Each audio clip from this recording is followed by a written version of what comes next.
Nabi Muhammad. Allahumma sholli alaihi. Salatullah salamullah ala Taha Rasulillah. Salatullah salamullah ala Yasin Habibillah. Irfa. Salatullah salamullah ala Taha Rasulillah. Salatullah salamullah ala Yasin Habibillah. Tawassalna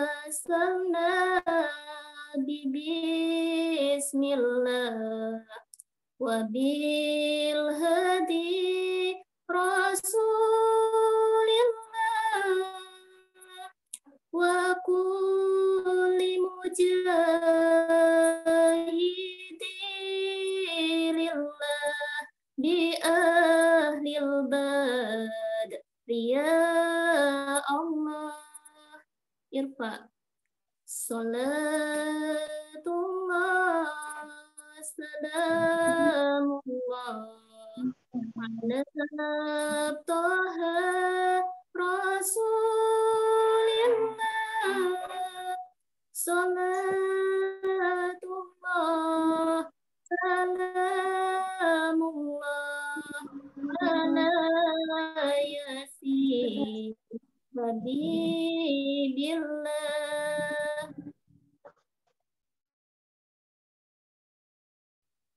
Ilahi salimil ummah minal afwati wa niqmah wa min hami wa min humma bi ahlil bad ya Allah. Irfa. Salatullah salamullah ala Taha Rasulillah. Salatullah salamullah ala Yasin Habibillah.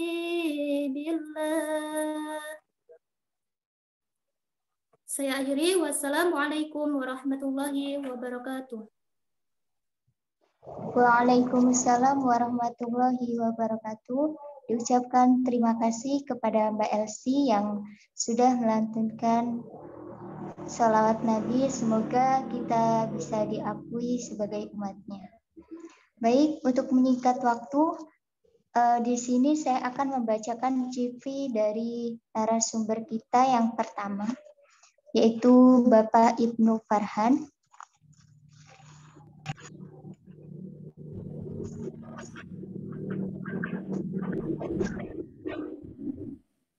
Nama yaitu Ibnu Farhan MHUM, tempat tanggal lahir di Cirebon 5 Januari 1999. Jabatannya yaitu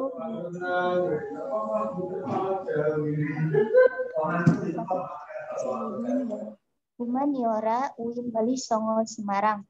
Alamat rumah yaitu di Cirebon. Dapat mau mencatatnya dipersilakan 085224626375. Pendidikan formal. Pendidikan formal S1 tahun 2011 yaitu di program studinya yaitu Akidah dan Filsafat YIN Syekh Nurjati Cirebon. tahun 2013 S2 Filsafat Islam UIN Sunan Kalijaga Yogyakarta. Dan untuk S3 dalam proses yaitu Perbandingan Agama di UIN Sunan Gunung Jati Cirebon. Pengalaman kerja tahun 2013 sampai 2015 jabatannya sebagai Asisten Peneliti Pusat Studi Kebijakan dan Kependudukan UGM Yogyakarta 2015 dan sampai dengan 2018 yaitu sebagai dosen luar biasa IAIN Syekh Nurjati Cirebon 2016 sampai dengan 2019 dosen tetap IAI Bunga Bangsa Cirebon 2019 sampai sekarang yaitu sebagai dosen PNS UIN Wali Songo Semarang. Ada juga penelitian dan artikel lainnya yang diterbitkan yaitu tahun 2015 pemikiran Tafasul Syekh Muhammad bin Alwi Al-Maliki dalam jurnal Yahsan jurusan Akidah Filsafat IAIN Syekh Nurjati 2015. Judul penelitiannya yaitu Pemikiran Kalam Syekh Sulaiman bin Abdul Al-Wahhab, sebuah kritik terhadap aliran Wahabi dan Hikmatuna, Journal for Integrative Islamic Studies Pasca Sarjana IAIN Kalongan. 2016 yaitu Pemikiran Sayyid Hussein Nas tentang hak asasi manusia dalam Islam dalam jurnal Yahsan jurusan Akidah Filsafat IAIN Syekh Nurjati Cirebon. 2016 konsep makamat dan ahwal dalam perspektif para sufi dalam konsep mukamat dan ahwal dalam perspektif para sufi. Untuk tahun 2017 yaitu Gerakan Agama Baru di Indonesia, studi aliran kepercayaan agama suku Dayak, Hindu Buddha, Bumi Segandu Indramayu. 2019 yaitu Respon Agama terhadap Persoalan Sosial Ekonomi, studi terhadap Gramen Bank dalam analisis jurnal studi keislaman UIN Raden Intan Lampung. 2020 yaitu Anarkisme Epistemologis Paul Karpfeven dan relevansi dalam bentuk pandangan moderasi beragama dalam analisis jurnal studi keislaman UIN Raden Intan Lampung Desember 2020. Mungkin itu tadi kurikulum vitae dari narasumber kita. Kepada Bapak Ibnu Farhan, waktu dan tempat dipersilakan. Oke. Assalamualaikum warahmatullahi wabarakatuh. Waalaikumsalam warahmatullahi wabarakatuh. Sudah ini ya, kedengaran ya suaranya? Jelas nggak suaranya? Sudah Pak, jelas Pak. Oke. Yang saya hormati founder ya Rumah Baca Madinah dalam hal ini yaitu Bapak Denny ya beserta istri Ibu Us ya. Ya keduanya ini adalah teman saya ya, khususnya Ibu Us ini dulu sekolah bareng, alumni dari Bundet Pesantren Cirebon di Cirebon Jawa Barat ya. Kebetulan Ibu Us dan suami ditugaskan di Lampung, saya dapatnya masih dekat lah di Semarang itu ya. Oke, alhamdulillah wassalatu wassalamu ala Rasulillah wa ala alihi washabihi wa mawala. Yang saya hormati juga para peserta webinar ya. Dengan judul Urgensi Perspektif Moderasi Beragama untuk Menyongsong Indonesia Emas ya.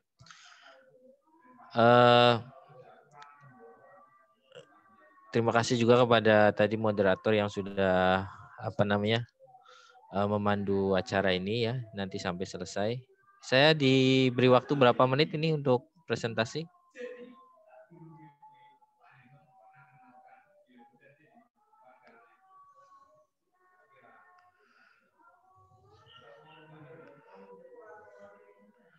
Oke.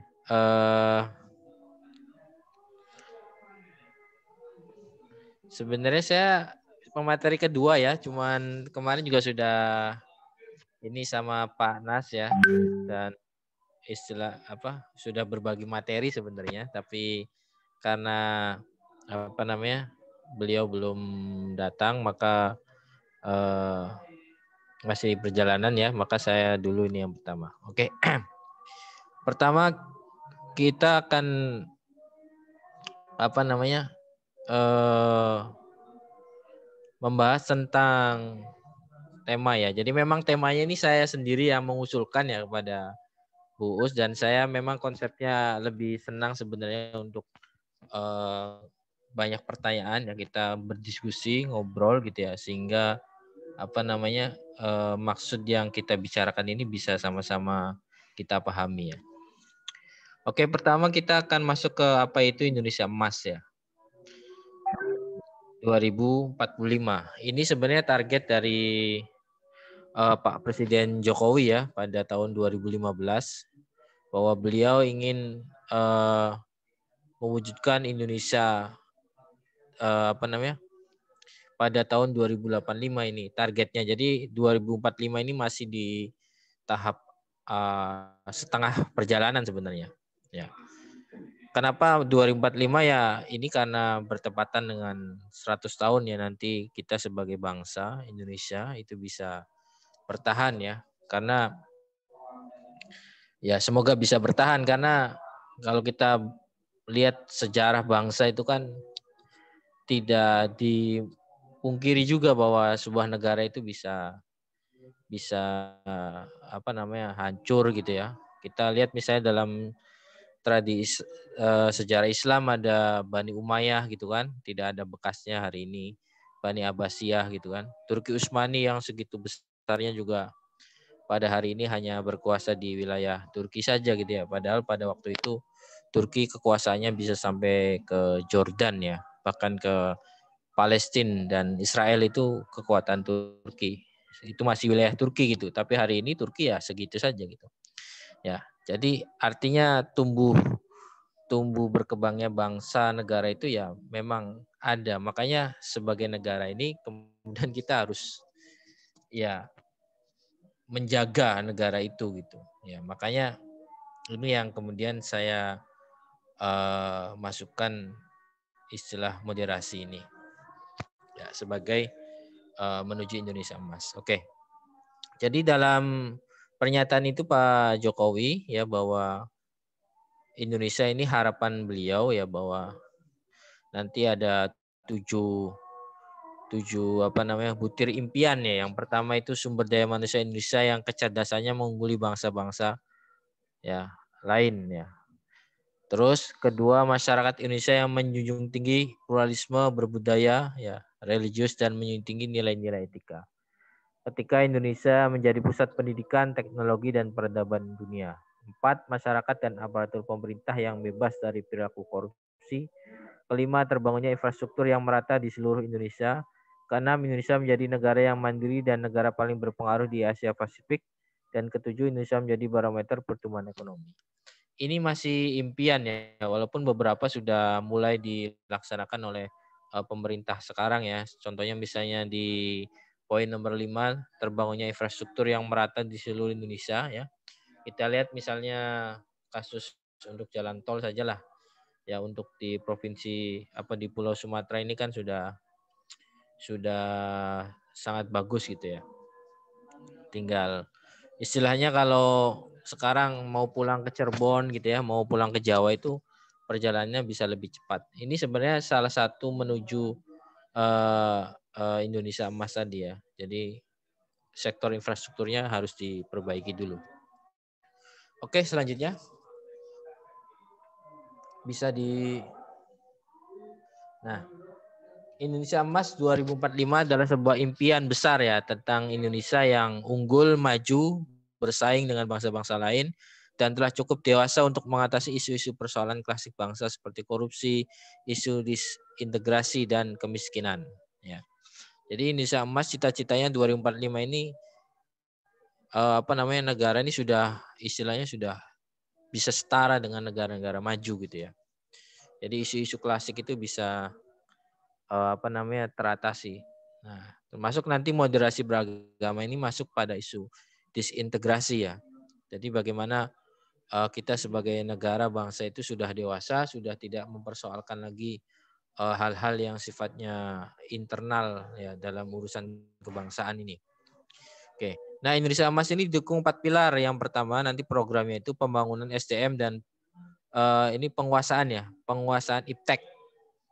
Nah, jadi kita tahu bahwa negara maju itu adalah negara yang SDM-nya maju gitu ya. Kita lihat di Singapura misalnya, Singapura termasuk dari negara maju ya. Singapura itu kan kalau kita lihat negara yang sama Jakarta mungkin masih sama Jabodetabek itu masih luas Jabodetabek gitu ya. Tapi Singapura ini menjadi salah satu negara maju di Asia Tenggara ya.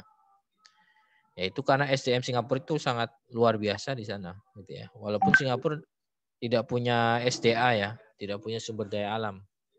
Tidak seperti kita hari ini kan sumber daya alam melimpah tapi SDM-nya kita masih belum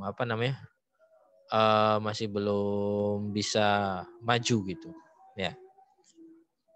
Nah, ini teknologi kita ya masih belum bisa menyaingi negara-negara maju ya. Contoh misalnya yang kita gunakan sehari-hari lah handphone gitu ya. Handphone kita ini masih yang kebanyakan kan ya Apple itu punya Amerika, Samsung punya Korea gitu kan. Ya, jadi SDM-nya masih belum mampu ke situ. Ya. Maka ini juga jadi PR oleh pemerintah untuk menuju Indonesia Emas itu adalah pembangunan SDM lagi. Karena SDA itu kan lama-lama juga akan habis gitu ya. Kayu itu kan nebangnya cepat gitu, pohon deh ya. Tapi produksinya sangat lama. Gitu. Dan di beberapa negara sudah mulai beralih ke situ ya, termasuk misalnya kita lihat di Uni Emirat ya, dengan Dubai itu kan, gurun pasir sekarang disulap menjadi satu negara pariwisata yang luar biasa. Dia mau mencoba untuk tidak tergantung pada tidak tergantung kepada minyak ya. Kan negara Timur Tengah minyak gitu ya. Nah, dia sekarang bisnisnya pindah, jangan minyak tapi bisnisnya ke arah pariwisata. Karena pariwisata itu ya tidak akan habis gitu. Ya, hanya misalnya saya pernah main di Lampung itu pantainya apa yang bagus ya? Dulu saya pernah main tuh. Masih deket-deket dengan Jawa itu. Pantai apa gitu, saya lupa namanya. Ya kan hanya modal laut saja gitu kan. Lautnya sudah ada gitu kan, tinggal dikasih penginapan dan sebagainya, itu bisnis pariwisata, tidak usah menumbuhkan lagi. Ya, dan tidak akan habis gitu. Oke, yang kedua adalah pengembangan ekonomi yang berkelanjutan. Ini jadi Indonesia Emas itu ingin bahwa ekonomi itu bisa berkelanjutan ya. Indonesia ya merupakan salah satu negara yang ekonominya bagus lah ya, termasuk dari negara-negara yang pertumbuhan ekonominya bagus gitu, bisa di atas 5% ya. Tapi hari ini memang karena ada corona ini ya sangat terpukul sekali gitu. Oke, selanjutnya 3, pemerataan pembangunan ya, dan ketahanan nasional dan tata kelola pemerintahan. Ini jadi pilar ini yang kemudian menjadi target ya 2045 ini bisa tercapai. Oke. Nah, lalu apa hubungan ini semua ini dengan istilahnya yang kita bicarakan hari ini gitu ya, moderasi beragama. Selanjutnya bisa di ini. Oke. Nah, sebenarnya ini nanti mau dijelaskan sama Pak Nas gitu ya, tapi mungkin saya singgung sedikit aja gitu ya. Jadi moderasi itu artinya sedang gitu ya, tidak tidak berlebihan dan tidak kekurangan ya. Nah, secara makna moderasi beragama dipahami sebagai cara sikap dan perilaku mengambil posisi di tengah-tengah ya. Selalu bertindak adil dan tidak ekstrim dalam beragama. Moderasi beragama merupakan sikap beragama yang seimbang, antara pengalaman agama sendiri dan penghormatan kepada praktik beragama lain yang berbeda keyakinan. Oke. Jadi ini sebenarnya istilah moderasi beragama itu dari dulu sudah ada ya. Kita kenal semua bahwa pendiri bangsa ini ada istilah Bhinneka Tunggal Ika ya, walaupun beragam tapi satu, yaitu kesatuan Indonesia. Nah, tapi ini kemudian lebih ditekankan lagi karena akhir-akhir ini banyak orang yang beragama itu berlebihan gitu ya, sehingga lahirlah sikap yang sekuler gitu ya, liberal ya, terus yang sebaliknya yaitu eksklusif bahkan sampai ekstrim ya, menjadi jihadis dan sebagainya ya. Kasusnya kan ada tiap tahun, hampir beberapa tahun belakangan ini kasus-kasus ya bom bunuh diri dan sebagainya itu masih ada di Indonesia ya, walaupun itu tidak begitu banyak ya. Yang terakhir itu kan kalau nggak salah di Lampung ya kejadiannya ya, yang kotak amal kemudian ternyata uangnya itu disalurkan untuk kepentingan di ISIS di Timur Tengah gitu ya. Jadi hal-hal seperti itu masih ada di kita gitu ya. Nah, maka program ini oleh Kementerian Agama itu digalakkan. Beberapa kampus sudah ada istilah rumah moderasi ya, supaya berpikir bahwa beragama itu moderat, artinya tidak ekstrim kanan maupun ekstrim kiri ya. Jadi isu moderasi beragama ini memang yang isu dari khususnya dari Kementerian Agama ya. Walaupun alangkah lebih baik bahwa istilah moderasi ini juga bisa dibawa ke kampus-kampus yang umum gitu ya. Karena persoalan di kita itu kan ada misunderstanding ya. Artinya jadi kampus agama isunya agama, kampus umum isunya umum gitu loh. Padahal kan dalam kehidupan kan tidak bisa begitu. Jadi harus bahu-membahu gitu ya. Nah, istilah moderasi beragama ini harusnya lebih marak lagi, bukan hanya di kampus agama, tapi juga di kampus umum, supaya orang-orang umum juga itu, yang artinya di sekolah umum dan sebagainya itu, bahwa isu ini itu ada. Karena beberapa hasil penelitian menyebutkan ya, survei itu gerakan-gerakan yang sifatnya radikal itu juga tumbuh di kalangan kampus umum gitu ya, bukan di kampus yang win-win seperti itu ya. Kita misalnya kasus HTI itu sangat banyak dulu di IPB ya. Sebelum era Menteri Pak Nasir itu banyak sekali HTI, bahkan beberapa acaranya itu difasilitasi oleh oleh di dalam IPB gitu. Nah, jadi dan artinya nggak memahami bahwa isu ini adalah bagian yang penting sebenarnya, harus dilihat, dimaknai oleh kampus-kampus umum, termasuk di SD, di SMP kan kita temukan juga ada survei, juga ada beberapa penelitian menyebutkan bahwa beberapa SD tidak mau hormat terhadap bendera merah putih gitu kan, dengan alasan bahwa itu tuh haram dan sebagainya. Itu ada hal-hal seperti itu ada. Ya, di Cirebon juga ada ya SD yang seperti itu ada. Ya, saya tahu SD-nya. Nah, itu dipengaruhi oleh cara beragama yang terlalu ekstrim gitu, sehingga tidak bisa menghargai atau menyatu dengan keadaan atau kondisi di dalam berbangsa dan bernegara. Oke. Jadi moderasi beragama itu intinya beragama tapi di tengah-tengah gitu ya, tidak ekstrim kanan ya maupun dia tidak ekstrim kiri, tidak liberal ya tapi tidak juga menjadi radikal. Oke, selanjutnya. Nah, kenapa perlu moderasi beragama di Indonesia? Ya karena Indonesia adalah bangsa yang heterogen ya. Jadi baik suku, bahasa, agama kita itu sangat beragam gitu kan. Nah, ini kalau tidak bisa sebenarnya sudah dipertemukan kan secara ideologi oleh Pancasila, tapi yang perlu dilakukan adalah pengejawantahan itu. Ya, sudah ada contohnya gitu ya, bahwa kasus antar suku ya. Dulu antar suku kita tahu ada orang-orang Dayak ya dan orang Madura itu pernah ribut gitu ya, tapi alhamdulillah sekarang sudah selesai. Ada antar agama, kita tahu misalnya kasus di Poso gitu kan, antara orang-orang Islam dan orang-orang Kristen gitu ya. Nah, ini ada potensi konflik di situ, gitu ya. Nah, konflik di situ itu bisa selesai kalau cara berpikirnya kemudian bisa tadi moderat, gitu ya. Jadi moderat itu artinya bisa menerima, tadi ada di tengah-tengah, bisa menerima kehadiran dari orang lain. Ya, memang sudah, artinya selama ini sudah cukup bagus di Indonesia ya. Artinya ya sudah bisa bertahan kita dengan kondisi yang heterogen ini sampai hari ini, bisa bertahan itu udah capaian yang luar biasa gitu ya. Tidak terpecah belah gitu ya. Nah, tapi ini harus selalu diwaspadai karena potensi ketika kita dalam heterogen itu ada potensi konfliknya sangat besar gitu.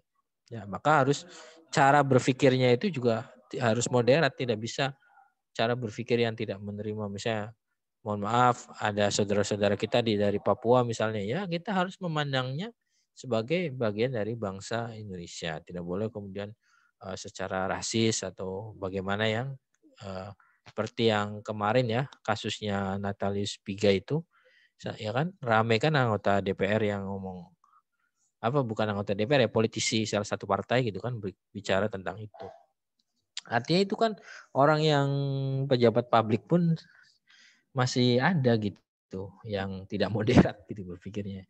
Tidak bisa menghargai bahwa kita memang keberagamaan, ada yang kulit putih, ada yang kulit hitam dan sebagainya. Ya. Oke, nah intinya bahwa orang-orang moderat itu pasti berpikir bahwa agama itu membawa kedamaian. Itu visinya.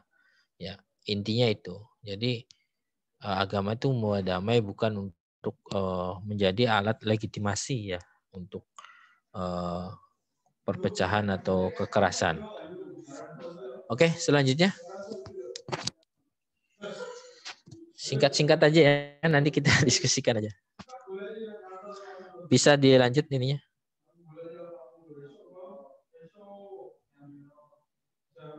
Udah. Halo. Oke, nah ini prinsip moderasi. Yang pertama itu adalah adil ya. Adil tidak berat sebelah, berpihak kepada kebenaran, tidak sewenang-wenang dan berpihak ya tidak sewenang-wenang, adil gitu ya. Jadi istilahnya seperti Rasulullah SAW ya sudah, kalau dalam konteks agama Islam kan mencontohkan bahwa siapapun misalnya yang melakukan kesalahan ya akan dihukum gitu ya, walaupun anak beliau sendiri misalnya Sayyidah Fatimah mencuri ya beliau akan hukum gitu kan. Nah ini adalah konsep moderat tuh gitu. Jadi misalnya mohon maaf ya di Indonesia mayoritas Muslim gitu kan, terus ada orang Islam yang berbuat kesalahan ya tetap harus diproses oleh pihak kepolisian gitu kan. Nah orang non Muslim yang minoritas kemudian dianiaya ya harus dibela gitu. Ya ini adalah cara berpikir yang moderat seperti itu. Nah yang kedua adalah keseimbangannya. Jadi cara pandang yang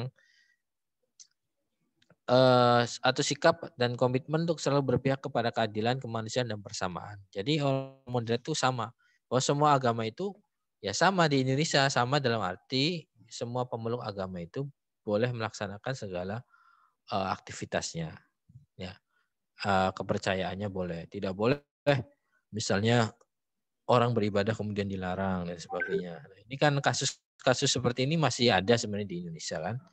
Ya, misalnya susahnya membuat rumah ibadah, itu kan kasus seperti itu hari ini masih banyak ditemukan gitu ya. Nah ini orang moderat seharusnya tidak seperti itu. Jadi negara itu ya bertugas mengayomi semuanya. Nah. Oke, sikap moderat akan terbunyi jika memiliki pengetahuan yang luas. Ya ini yang paling penting, mampu mengendalikan emosi dan berhati-hati. Jadi rata-rata orang moderat itu ya karena punya pengetahuan, pendidikan yang luas. Kalau nggak seperti itu ya kadang-kadang masih eksklusif gitu ya. Maka perlu artinya dalam kita sebagai bangsa dan negara ini, misalnya mohon maaf di sini misalnya ada yang jadi guru ya. Saya pernah main ke Singapura itu. Singapura itu kan ada 4 suku ya. 4 etnis lah. Satu yaitu yang paling banyak adalah China ya, Cina. Yang kedua adalah Melayu, ketiga India, dan keempat adalah Arab. Ya. Nah di Singapura itu ketika saya main itu ternyata saya main di kampung Muslim ya di Bugis, Bugis itu ternyata ada anak-anak SD ke situ lagi main gitu ya. Nah saya kan tanya, saya lihat kok ada anak-anak SD main ke masjid gitu kan orang-orang Cina gitu. Nah ternyata mereka itu sedang mengenalkan bahwa dalam kehidupan ini saat bernegara itu ada selain orang Cina yang mayoritas tuh ada orang Arab gitu loh. Ada agama yang Kristen, ada agama Islam gitu. Nah, ini menjadi penting buat saya gitu ya. Menurut saya penting gitu. Jadi misalnya orang-orang yang ada di madrasah aliyah gitu ya atau di MTS itu untuk menumbuhkan sikap moderat itu dia harus bersentuhan gitu loh supaya tidak ada kecurigaan. Jadi boleh sekali-kali misalnya siswa madrasah aliyah itu dibawa berkunjung ke misalnya ke gereja, bukan untuk beribadah gitu, tapi untuk mengenal ya, mengenal bahwa kita itu hidup di Indonesia itu ada orang Kristen, ini rumah ibadahnya ini gitu. Tapi kadang-kadang yang begini kan jadi rame ya. Kalau ada dosen misalnya bawa mahasiswa ke gereja gitu, kok jadi rame gitu. Padahal kan ya hanya sekedar untuk main saja gitu, mengenal saja gitu. Nah ini yang di kita ini kadang-kadang masih dianggap tabu. Takut nanti akidahnya ini ya itu berarti kurang yakin gitu terhadap keyakinannya kalau seperti itu ya. Jadi menurut saya itu penting diselipkan di pendidikan ya. Mungkin ada ya mata kuliahnya pendidikan multikultural gitu ya. Nah itu tolong dipraktekkan gitu oleh guru-guru itu. Jadi misalnya di PIAU dikenalkan bahwa ada suku lain gitu ya selain orang Jawa misalnya, selain orang Sumatera, Melayu gitu kan. Nah, itu penting menurut saya. Oke. Selanjutnya. Nah, ini indikator ya. Jadi perspektif moderasi beragama itu bisa diukur dengan indikator yang di bawah ini. Pertama yaitu komitmen kebangsaan. Ya, jadi kita harus komitmen terhadap NKRI harga mati ya. Yang kedua adalah toleransi antar agama dan di dalam agama itu sendiri. Ya, kita tahu bahwa di dalam agama juga masih ada perselisihan ya, dan itu menurut saya harus bisa diselesaikan gitu ya. Ya orang moderat itu bisa menerima misalnya ya menerima yang tidak poligami misalnya, menerima yang poligami gitu kan, karena itu bagian dari moderat kan seperti itu gitu ya. Yang ketiga yaitu anti kekerasan ya. Jadi agama tadi sebagai agama itu untuk kedamaian. Yang keempat adalah akomodatif terhadap kebudayaan lokal. Ya, jadi budaya-budaya yang ada di adat istiadat kita sebagai orang Indonesia, suku itu ya jangan dihilangkan ya. Jangan dihilangkan oleh agama gitu. Jadi ya harus dirawat. Oke, selanjutnya.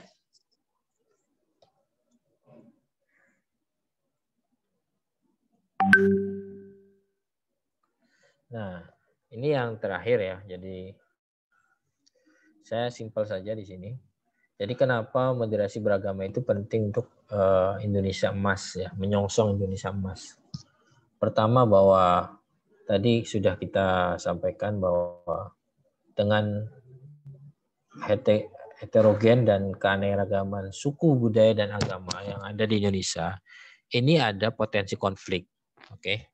Jadi jangan dianggap sepele ini ya, karena nanti kalau sudah sudah dibakar gitu kan, ini potensinya akan besar. Kita lihat kasus ya misalnya di peristiwa peristiwa orang Dayak dan Madura di Kalimantan itu kan hal sepele awalnya kan, hanya antar pribadi aja gitu. Kemudian itu malah berubah jadi antar suku gitu kan. Nah ini, jadi ini jangan dianggap sepele gitu ya. Persoalan ini potensinya itu ada, maka kita harus bisa tadi cara berpikirnya itu komitmen kebangsaan, menganggap bahwa semua ini adalah saudara kita, tidak boleh kemudian ada rasis dan sebagainya. Oke, kedua moderasi beragama membantu dalam mewujudkan nilai emas karena moderasi beragama mengajarkan pada penerimaan terhadap perbedaan. Ini penting ya. penerimaan terhadap perbedaan, ya, bahwa kita tidak mungkin sama gitu, pasti ada yang berbeda. Ya, ini bisa bisa diwujudkan jika kita berpikirnya itu moderat, artinya mau menerima, karena pemikiran moderat itu mau menerima orang lain, intinya seperti itu. Yang ketiga, tidak ada negara maju kecuali dia telah selesai dengan persoalan internal, ya, yaitu persatuan dan kesatuan sebagai bangsa. Nah, ini jadi moderasi beragama ini perspektifnya membawa bahwa kita ini satu bangsa, satu negara, yaitu Indonesia, sehingga perbedaan agama, suku, dan semuanya itu tidak dipersoalkan lagi. Nah, baru itu nanti bisa menjadi sebuah negara yang maju. Ya. Kalau tidak seperti itu tidak akan bisa. Kita lihat faktanya misalnya di kasus di Irak, di Suriah, dan Afghanistan, ya, itu perang antar aliran agama, ya, ada yang moderat, ada yang radikal, gitu kan, sesama Muslim kan rata-rata, ya, itu tidak selesai gitu, ya, perang sampai hari ini masih perang itu. Dan ketika negara itu dalam keadaan yang perang, tidak bersatu, maka akan sangat susah sekali untuk mengembangkan negara tersebut menjadi negara maju. Itu intinya, ya. Jadi kalau kita mau jadi negara maju, itu syaratnya bahwa kita itu harus sudah damai, bersatu, ya.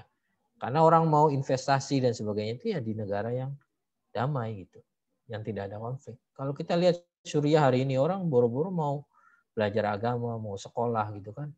Setiap mau sekolah ada bom lagi.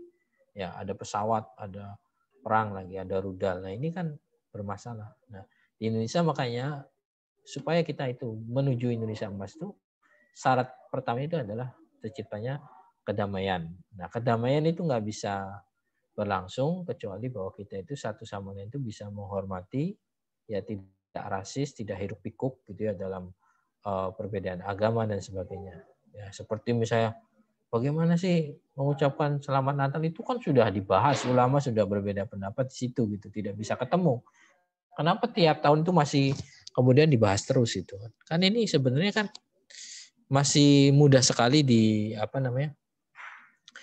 dipermainkan oleh isu agama gitu. Ya, padahal ya silakan saja mau mengucapkan boleh, tidak mengucapkan juga tidak apa-apa kan. Gitu. Kenapa kemudian itu seolah-olah dipersoalkan terus gitu ya. Oke. Nah, terakhir bahwa pada intinya moderasi beragama ini hanya satu unsur saja ya untuk menuju Indonesia emas ya. Artinya faktor-faktor lain tadi seperti pengembangan SDM, ekonomi dan sebagainya itu adalah termasuk fasilitas kesehatan itu adalah faktor yang juga menentukan. Ya. Nah, kita harus menyadari di sini bahwa orang-orang misalnya yang ada di UIN ya atau di IAIN gitu yang orang-orang agama ya mungkin dia bisa berperan di sektor ini gitu di mewujudkan kedamaian dan sebagainya. Ya mungkin di sektor lain ya kita masih harus mengikuti bukan sebagai leader gitu ya. Tapi ini harus tahu artinya semua elemen bangsa ini harus tahu isu ini gitu.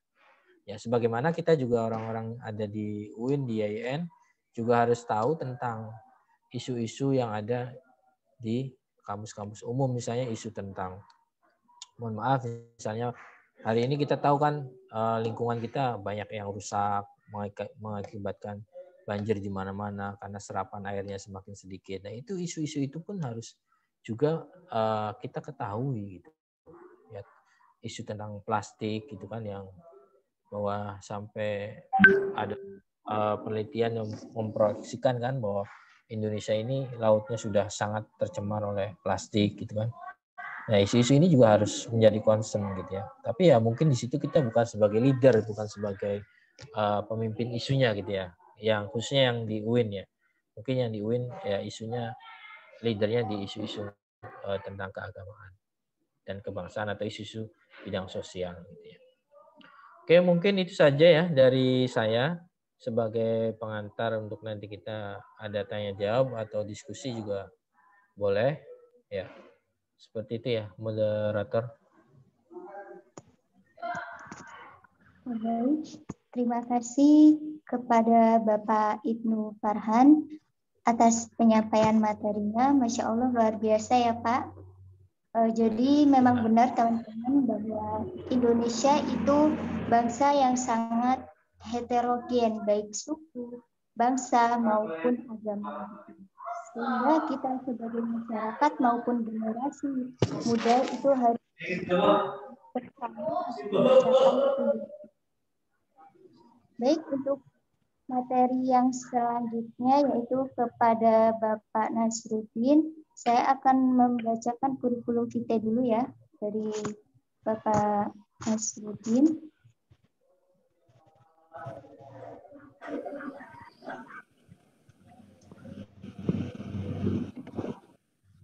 Ya, nama yaitu Muhammad Nasruddin SHI MH, tempat tanggal lahir Raman Utara 19 Juni 1986,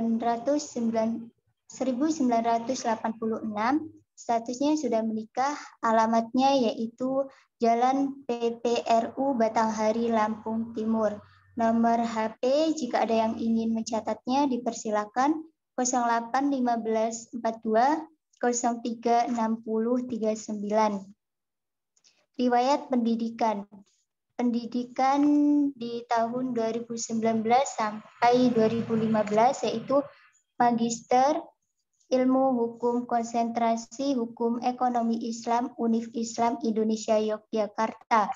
2014 sampai 2019 Fakultas Syariah jurusan Al-Ahwal Al-Syahsiyah IAIN Wali Songo Semarang. 2001 sampai 2004 yaitu MA Tajul Ulum Grobogan Jawa Tengah. 1998 sampai 2001 yaitu MTS Raudatul Ulum Ma'arif 25 Lampung Tengah. Pendidikan non formal 2001 sampai 2004 yaitu PP Siroju Tolibin Brabo Tanggung Harjo Grobogan. 2001 sampai 2004 yaitu Madrasah Diniyah Wusta Dajul Ulum Brabo. Nah, untuk karya beliau bisa dibuka di Google Scholar. Mungkin itu tadi kurikulum vitae dari Bapak Muhammad Nasruddin. Kepada beliau waktu dan tempat dipersilakan.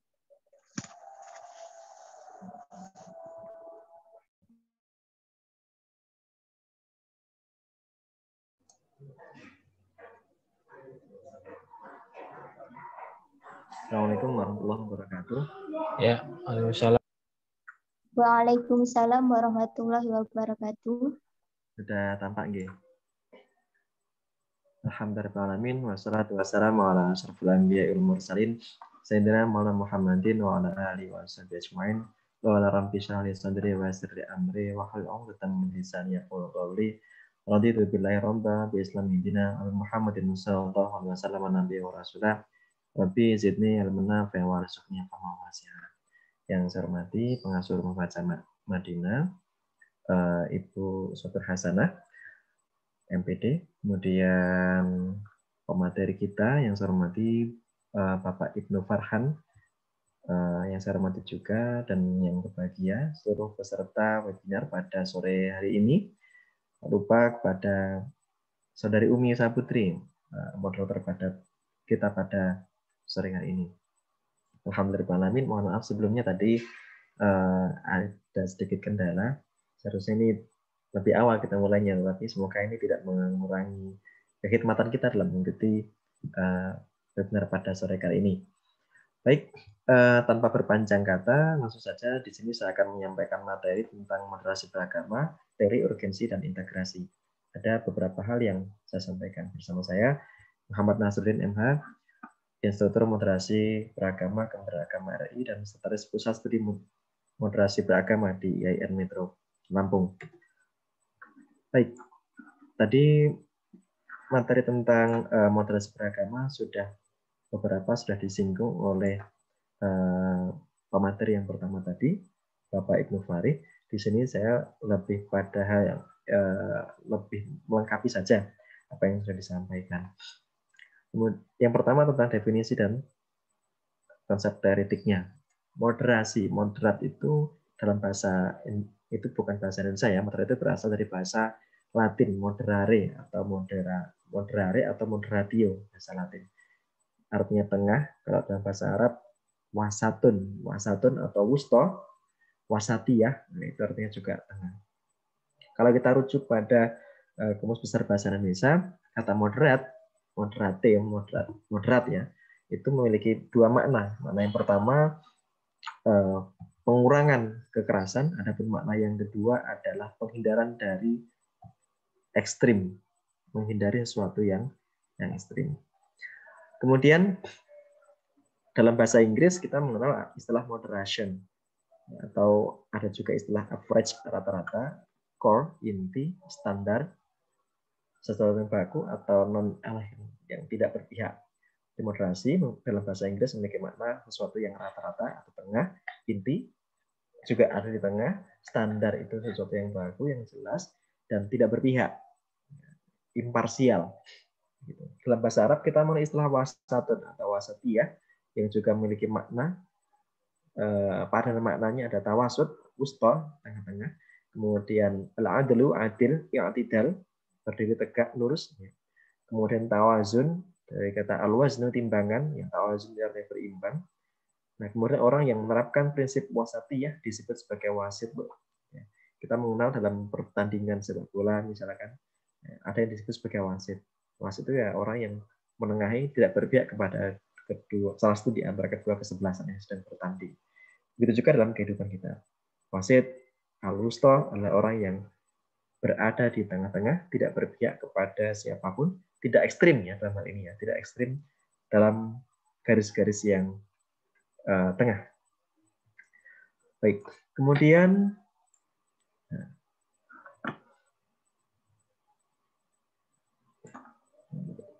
lawan moderat. Lawan moderat apa? Lawan moderat itu adalah berlebih-lebihan, ya, keterlaluan atau berlebihan, terlalu kata Roma Irama itu. Nah, dalam bahasa Inggris kita memiliki istilah ekstrim, radikal, ya, atau exercise. Dalam bahasa Inggris juga disebut sebagai berbuat terlalu atau pergi dari ujung ke ujung, berputar, berbalik berputar, atau mengambil tindakan yang sebaliknya. Ini ekstrim ya, sesuatu yang berlebihan, sesuatu yang melampaui batas wajar. Kemudian tatarruf dalam bahasa Arab, talahulu, atau tasyaddud dalam bahasa Arab. Nah, syadidun itu sesuatu yang sangat serius, sesuatu yang melampaui batas normal, itu syadid. Kemudian al-hulu, hulu juga memiliki makna sama ya, berlebihan.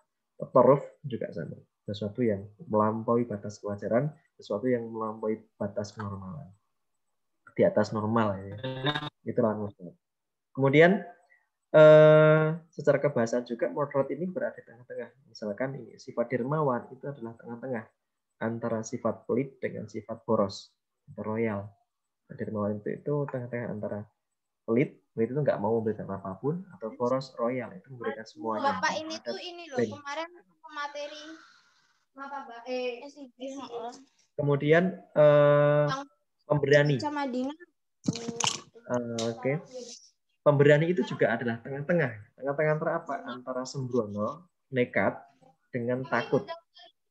Orang yang pemberani itu disebut sebagai tengah-tengah antara sembrono dan takut. Kemudian kontekstual itu adalah tengah-tengah antara liberal. Jika berbicara dengan teks, menghadapi sebuah teks, kaum liberalis memahami teks tersebut secara melampaui teks, maka menggunakan teks. Sementara itu di sisi yang kutub yang lain ada kaum literalis yang memahami teks tekstual. Ini kaum berada di sini ya. Dia berada secara memahami secara kontekstual. Secara teologi kita mengenal ada yang disebut sebagai sunni, kaum moderat ya. Ini adalah di tengah antara qadariyah dan jabariyah. Qadariyah itu orang yang meyakini bahwa manusia memiliki kemampuan yang sangat tinggi, memiliki kemampuan terhadap menentukan takdirnya. Ya, semua tergantung pada apa yang ada dalam tangannya. Ini qadariyah. Sementara kalau jabariyah menyatakan bahwa manusia tidak memiliki kuasa apapun terhadap hidupnya, karena semuanya sudah digariskan dalam lauhul mahfuz. Nah, di Sunni kita mengenal ada yang namanya takdir mubaram dan takdir mu'allaq. Takdir mubaram sesuatu yang tidak bisa kita ubah, kehidupan dan kematian, jodoh, rezeki, dan segala macam itu. Kemudian ada takdir mu'allaq, sesuatu yang bisa kita upayakan. Kemudian dalam konteks bernegara, Moderat itu bersikap sekularisasi, artinya memilah, bukan memisah ya, tapi memilah antara urusan negara dengan urusan agama. Kemudian di kutub satu yang ekstrim ada yang mereka ingin memberikan target Islam, sementara di kutub yang lain itu yang sekularisme atau anti negara, bahwa negara dan agama itu adalah bertolak belakang dan tidak boleh saling berhubungan sama sekali. Nah, sementara dalam konteks moderat, ya kita berada pada titik sekularisasi, bukan sekularisme ya. Sekularisasi itu artinya memahami bahwa agama dan negara itu dua hal berbeda, tetapi keduanya bisa memungkinkan untuk bersimbiosis mutualisme. Ya, seperti itu. Kemudian apa itu moderasi beragama? Tadi kita sudah membahas tentang apa itu makna moderasi. Kemudian moderasi beragama itu apa? Tadi sudah disinggung sama Pak Ibnu Fahri bahwa moderasi agama adalah pilihan cara pandang, sikap, dan perilaku yang ada di tengah-tengah di antara berbagai pilihan, selalu bertindak adil, tidak ekstrim, dan tidak berlebihan dalam beragama. Jadi yang ditekankan adalah pada cara pandang, sikap, dan perilaku. Jadi yang ditekankan pada aspek 3 poin ini ya, cara pandang kita, sikap kita, dan perilaku kita. Yang kesemuanya ini berada di tengah-tengah di antara berbagai pilihan. Kemudian tindakan yang dilakukan itu adil, tidak ekstrem, dan tidak berlebihan dalam konteks beragama. Nah, dari sini kita sudah mengerti bahwa sesungguhnya yang dimoderasi itu adalah ini ya, pada aspek cara kita beragama, bukan pada pemahaman, bukan pada agamanya. Oke, kemudian adil dan seimbang. Ya, beragama itu dilakukan secara adil dan seimbang antara pengamalan agama sendiri yang bersifat eksklusif ke dalam dan penghormatan kepada praktek beragama orang lain yang berbeda keyakinan. Sehingga kita bersikap berkeagamaan secara inklusif. Maka tadi digarisbawahi bahwa yang dimoderasi itu bukan agamanya, tetapi sikap kita dalam beragama. Kenapa kok yang dimoderasi kok bukan agama? Karena sesungguhnya ajaran agama sendiri sudah bersifat moderat. Hanya saja cara kita beragama, cara kita memahami agama lah yang mungkin terlalu berlebihan. Cara kita beragama mungkin terlalu bersifat eksklusif sehingga tidak memberikan ruang, memberikan penghormatan kepada mereka yang berbeda dengan kita. Ini. Kemudian, oke, landasan moderasi beragama. Apa landasan moderasi beragama? Yang pertama landasan teologis filosofis. Ini mengacu pada surat Al-Baqarah ayat 143. A'udzubillahi minasyaitonir rajim. Bismillahirrahmanirrahim. Wa kadzalika ja'alnakum ummatan wasatan litakunu syuhada'a 'alan nas. Ya. Wa kadzalika, dan demikianlah ja'alnakum, kami menjadikan kalian ummatan wasatan, sebagai umat yang berada di tengah-tengah. Litakunu syuhada'a 'alan nas, supaya kalian menjadi saksi di antara manusia. Saksi apa? Quraisyah dalam tafsirnya menjelaskan bahwa yang disebut ummatan wasatan di sini adalah umat yang berada di tengah-tengah, tidak bersifat ekstrim. Kenapa kok perlu ada ummatan wasatan? Ya karena umat yang berada di tengah-tengah inilah yang dianggap sebagai umat yang mendapatkan kebenaran dan yang kelak akan mendapatkan kemaslahatan. Sehingga kemudian Allah menyatakan litakunu syuhada'a 'alan nas, agar kelak ia akan menjadi saksi bahwa orang-orang yang berlebih-lebihan itu akan kehidupan mereka akan sengsara, akan hancur. Orang-orang yang berlebihan, orang-orang yang bertatoruf dan beragama itu akan menjadi kehancuran bagi mereka sendiri. Dan kita sebagai umat yang wasat, umat yang tengah, umat yang moderat itu diminta oleh Allah ya untuk menjadi saksi terhadap kehancuran mereka itu. Tetapi di sini Allah menggunakan kata ja'ala, bukan khalaqa. Ja'ala itu kalau dalam tafsirnya dinyatakan bahwa ja'ala berbeda dengan khalaqa. Khalaqa itu kan menitahkan, menciptakan. Kalau khalaqa itu menciptakan, Allah sendiri yang menciptakannya tanpa ada dukungan dari pihak manapun. Ya. Misalkan Allah khalaqas samawati wal ardh, menciptakan langit dan bumi tanpa ada dukungan dari siapapun. Kalau ja'ala berbeda ya. Kalau ja'ala itu menciptakan sesuatu dengan dukungan pihak lain. Artinya apa?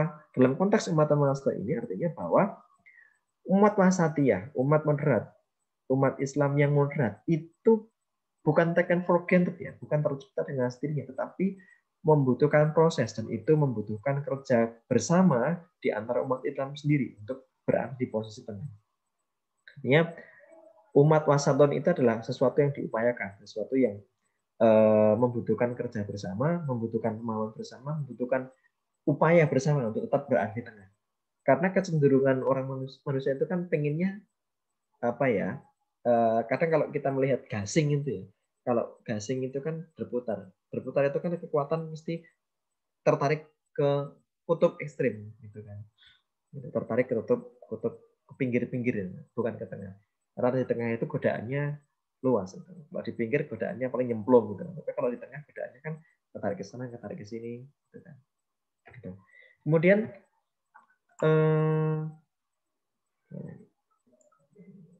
dalam hadis disebutkan sebaik-baik urusan adalah jalan tengahnya. Khairul umuri awsatiha. Khairul umuri awsatuha. Hal yang terbaik, semua urusan yang terbaik adalah yang tengah-tengah. Gitu ya. Tidak terlalu ekstrim gitu ya. Mencari misalkan ya yang cowok ya mencari istri gitu kan, yang cantik banget repot itu kan, atau yang jelek banget itu kan repot juga. Atau mencari apa namanya istri yang kaya banget ya repot kan, atau yang miskin banget juga repot. Maka cari yang tengah-tengah. Kenapa? Karena moderat itu mengacu pada maslahah ammah, sesuatu yang bersifat tengah-tengah itu lebih dekat kepada kemaslahatan yang bersifat umum.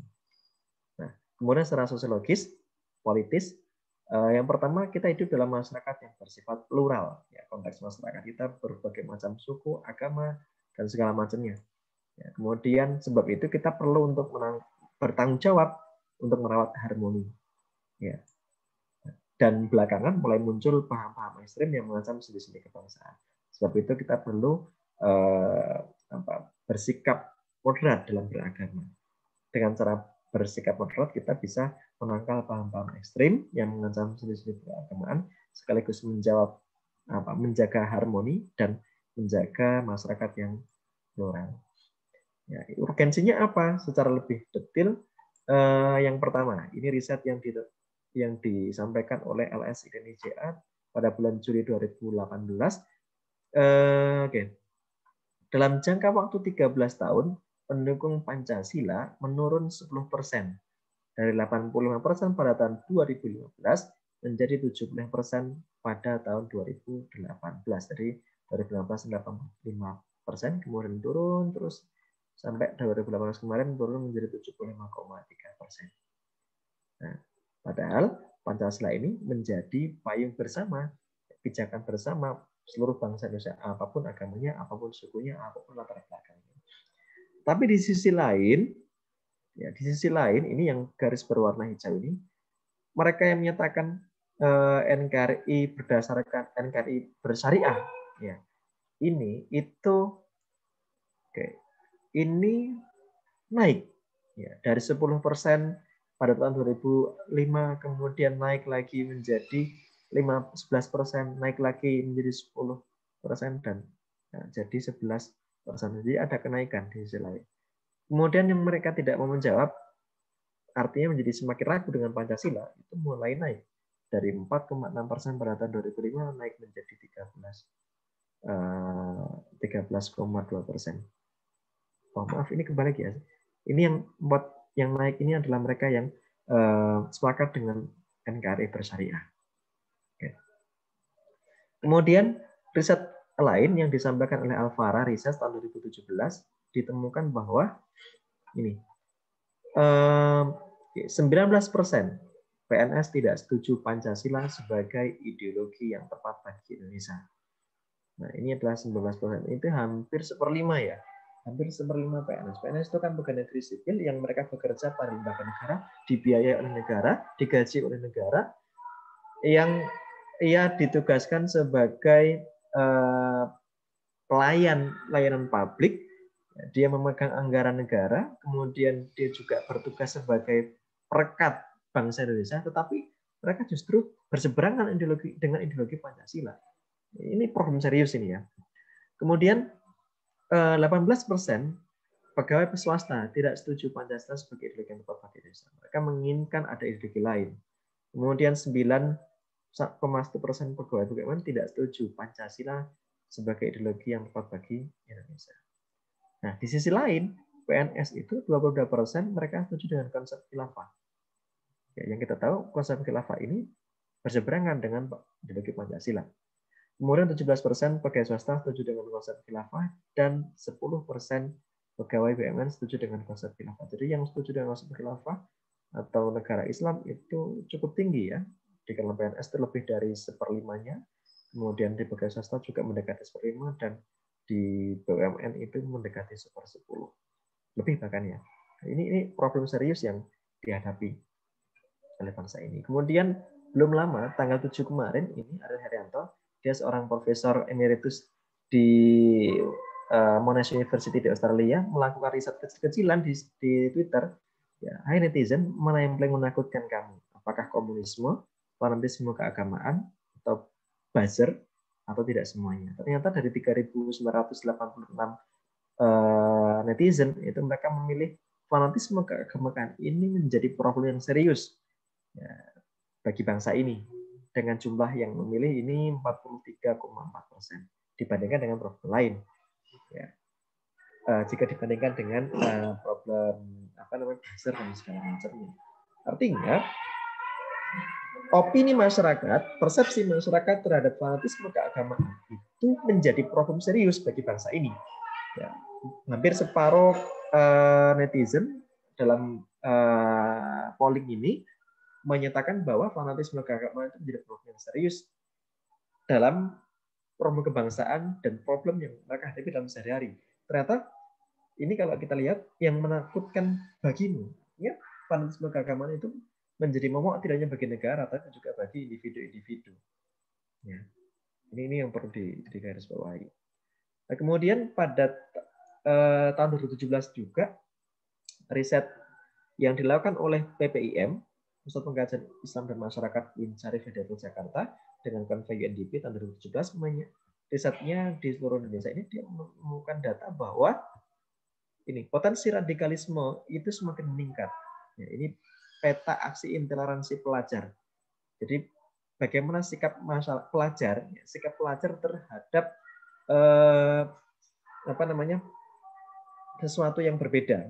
Bagaimana sikap masyarakat, sikap pelajar ini fokusnya pada pelajar ya.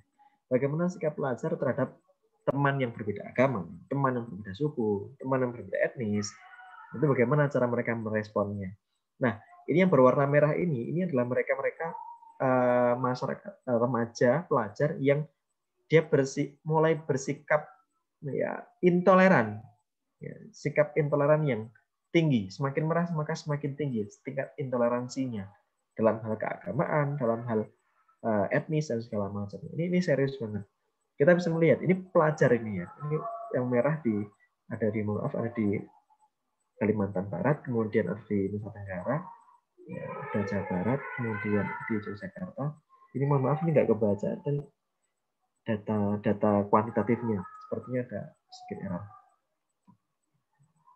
Oke. Lalu kemudian bagaimana kita memformulasikan moderasi beragama untuk menjawab tantangan tadi itu, tantangan radikalisme, ekstremisme dalam beragama yang itu menjadi problem serius bagi nation state kita saat ini. Maka kita perlu menggunakan memahami moderasi beragama secara lebih luas. Kalau tadi kita sudah membahas secara konseptual seperti apa, dan sekarang kita lihat perspektif moderasi beragama seperti apa. Nah, Kementerian Agama kemarin sempat menerbitkan buku tentang moderasi beragama yang memahami moderasi beragama dalam 4 aspek. Yang pertama pada aspek pemikiran atau fikrah, yang kedua pada aspek perbuatan atau amaliyah, yang ketiga pada aspek politik atau siasat, dan yang keempat pada aspek gerakan atau harokat. Nah, pada aspek pemikiran atau pada aspek fikrah, moderasi beragama itu tampil dalam pemikiran yang bersifat toleran, moderat, dinamis, menyeimbangkan teks dan konteks. Artinya dari alam berpikirnya itu sudah bersifat toleran. Toleran apa tuh? Toleran itu artinya membiarkan dalam pengertian begini. Ya, kita meyakini bahwa diri kita itu benar, tetapi kita juga meyakini bahwa pihak lain juga bisa jadi memiliki kebenaran yang berbeda. Maka kita membiarkan kedua kebenaran tersebut itu untuk sama-sama hadir, koeksis, sama-sama hadir dan sama-sama hidup dalam satu konteks. Ya. Maka ketika melihat sebuah teks, kaum moderat pasti akan bersifat dinamis dalam menyeimbangkan antara teks dan konteks. Memahami teks secara kontekstual, dialektikanya bersifat hidup. Ya. Kemudian pada aspek amaliyah, moderat itu berpatokan pada penghormatan kepada tradisi. Ya. Tradisi sesuatu yang hidup di masyarakat itu dihormati, tidak kemudian dibenci, tidak kemudian dianggap itu bertentangan dengan norma-norma agama. Sepanjang secara prinsipil itu tidak bermasalah. Ya. Tidak bermasalah secara kemaslahatan. Kemudian memahami bahwa budaya sebagai pilar agama. Agama itu diibaratkan sebagai sebuah rumah, maka kebudayaan itu menjadi pilar, tiang-tiang agama yang menjadikan kokohnya agama. Kemudian pada aspek siasah, politik, moderasi beragama bersikap tidak mempertentangkan antara agama dan kebangsaan. Bahwa mencintai agama dan juga mencintai tanah air itu adalah hal yang sama. Dalam satu tarikan nafas yang tidak bisa dipisahkan.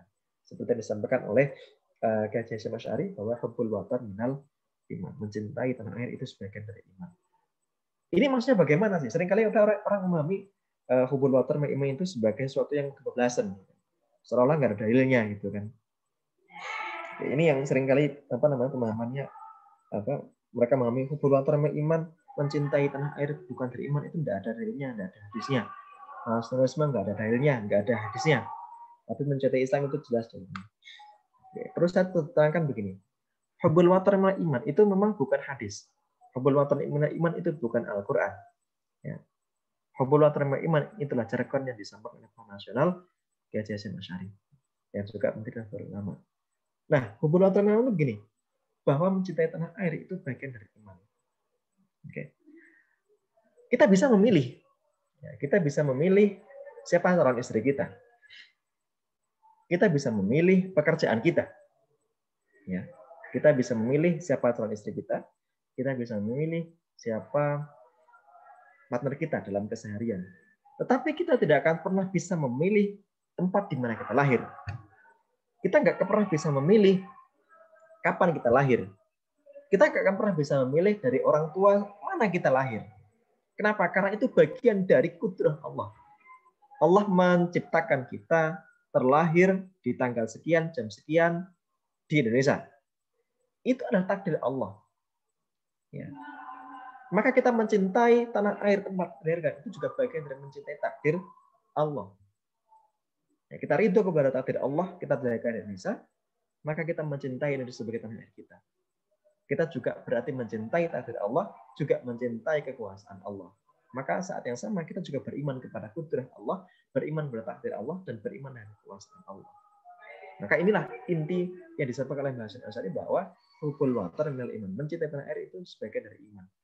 Kenapa? Karena kita mencintai sesuatu yang digariskan oleh Allah Subhanahu wa Ta'ala. Ini ya. Ini yang perlu dipahami. Kemudian pada aspek harokah, moderasi beragama itu berorientasi kepada islahiyah, kemaslahatan amar ma'ruf nahi mungkar yang dilakukan secara damai. Ya, tidak ada amar ma'ruf bil mungkar. Bahwa amar ma'ruf harus dilaksanakan secara baik. Amal ma'ruf bil ma'ruf, nahi mungkar pun bil ma'ruf. Ya, bahwa prinsipnya adalah anti kekerasan. Kenapa? Karena kekerasan itu tidak baik. Nabi tidak pernah melaksanakan kekerasan. Gitu ya. Oke, baik, kemudian lalu bagaimana integrasi dalam moderasi beragama? Integrasinya bisa kita lakukan dalam 3 hal. Yang pertama pada aspek perspektif, yang kedua pada aspek sikap, dan yang ketiga pada aspek perilaku. Dalam konteks kita sebagai mahasiswa hidup di masyarakat, ya, maka pada aspek perspektif kita melihat masyarakat itu dengan kacamata kasih sayang. Kita melihat mereka yang berbeda. Kita melihat siapapun warga negara itu dengan kacamata kasih sayang. Kita melihat mereka sebagai bagian dari saudara kita, bukan sebagai musuh kita. Meskipun berbeda agama, meskipun berbeda etnis, ya kita menganggap mereka sebagai saudara. Ya, perspektifnya. Kemudian kita memposisikan masyarakat itu sebagai guru. Ya, tempat kita hidup, tempat kita belajar kepada mereka. Ya, memposisikan mereka sebagai guru, memposisikan sebagai dosen. Kalau sebagai mahasiswa ya. Kenapa? Karena alam semesta itu adalah guru, tempat kita belajar. Maka masyarakat pun juga bagian dari guru. Dalam konteks keagamaan, maka kita dimanapun kita tinggal, kita harus memahami kultur masyarakat yang ada di sekitar kita. Dimanapun itu dipijak, di situ langit dijunjung. Terutama dalam hal sosial keagamaan, karena ini yang bersifat sensitif biasanya. Nah, kemudian kita juga memahami apa yang dibutuhkan masyarakat. Kita menjadi khotim bagi masyarakat. Ini bagaimana perspektif kita dalam melihat masyarakat dalam konteks moderasi beragama. Kemudian sikapnya seperti apa ya? Kita ramah terhadap tradisi keagamaan lokal dalam konteks moderasi beragama ya.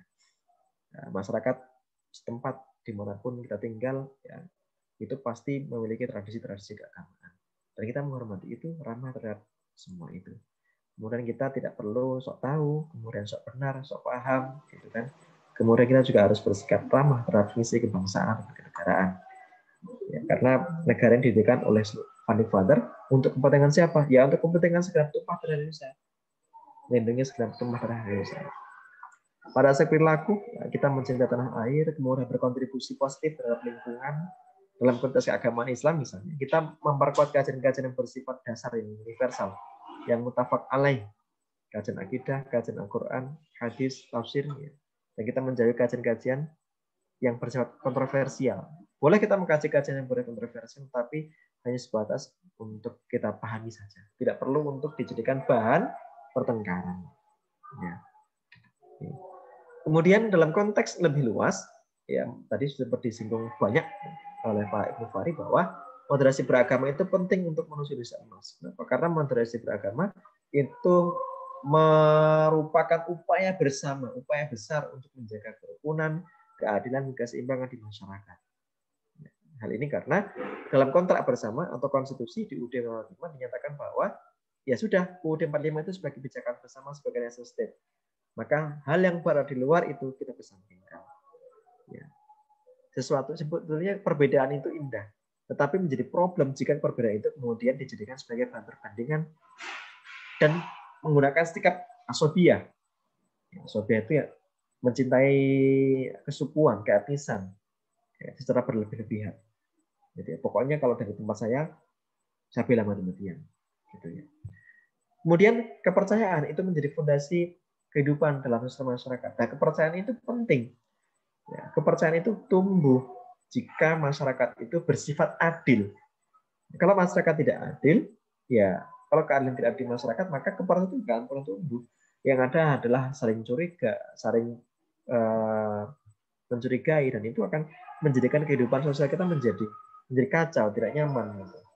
Lingkungan yang tidak nyaman itu akan menjadi iklim yang baik untuk kehancuran, gitu ya. Maka menjaga perdamaian itu penting.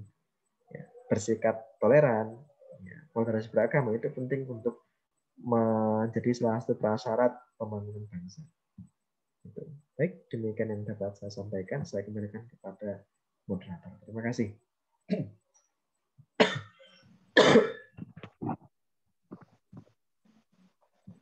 Baik, diucapkan terima kasih kepada Bapak Muhammad Nasruddin yang sudah menyampaikan materi yang sangat luar biasa ya.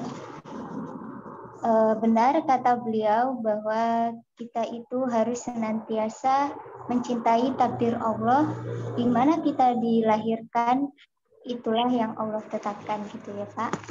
Baik, selanjutnya langsung saja ke sesi tanya jawab. Buat teman-teman yang ingin bertanya langsung dipersilakan. Kami membuka 3 pertanyaan saja karena waktunya juga sudah sore gitu ya. Silakan yang ingin bertanya secara langsung ataupun di kolom chat dipersilakan.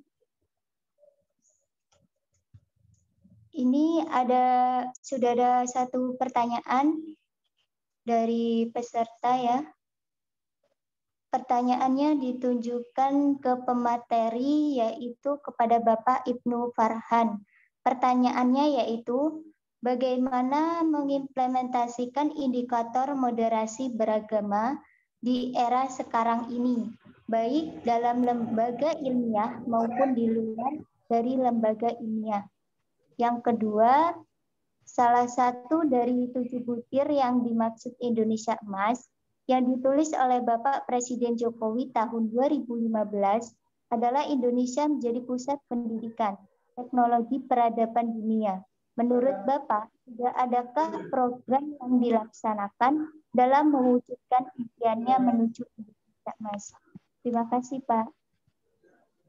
Kepada Bapak Ibnu Farhan dipersilakan untuk menjawab, Pak. Oke ya. Ya, terima kasih untuk pertanyaannya dan tadi untuk Pak Nas yang sudah menjelaskan juga sangat luar biasa. Saya mendapatkan ilmu baru ya dari beliau. Banyak sekali hasil-hasil survei dan penelitian yang ditampilkan tadi. Tadi bagaimana supaya indikator itu bisa bisa diimplementasikan ya. Nah, ya tentu saja bahwa ketika hal itu ingin diimplementasikan, maka hal itu harus dipahami terlebih dahulu ya.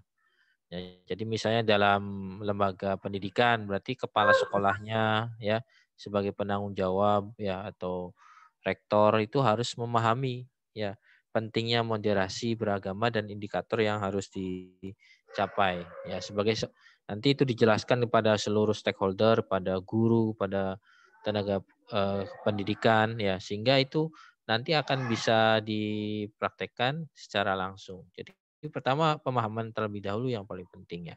Makanya sekarang isu ini kan kita angkat dalam diskusi ini dan oleh Kementerian Agama juga diangkat ya sebagai salah satu isu penting ya yang harus dipahami oleh seluruh rakyat Indonesia. Ketika telah dipahami maka hal itu akan sangat mudah sekali untuk diimplementasikan ya.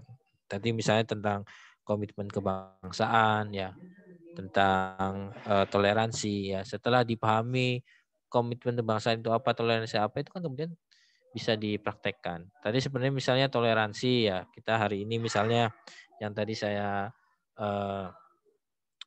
dicontohkan di Singapura itu ya anak-anak SD ya itu ya sekali-kali dibawa ke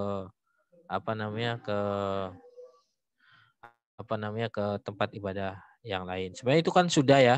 Misalnya anak kan sering ke Borobudur gitu ya, ke Prambanan itu kan sebenarnya mengenal bahwa itu tuh ada tempat ibadah dari agama yang lain. Nah, ini tinggal ditingkatkan saja supaya hal itu tidak masuk pada bisa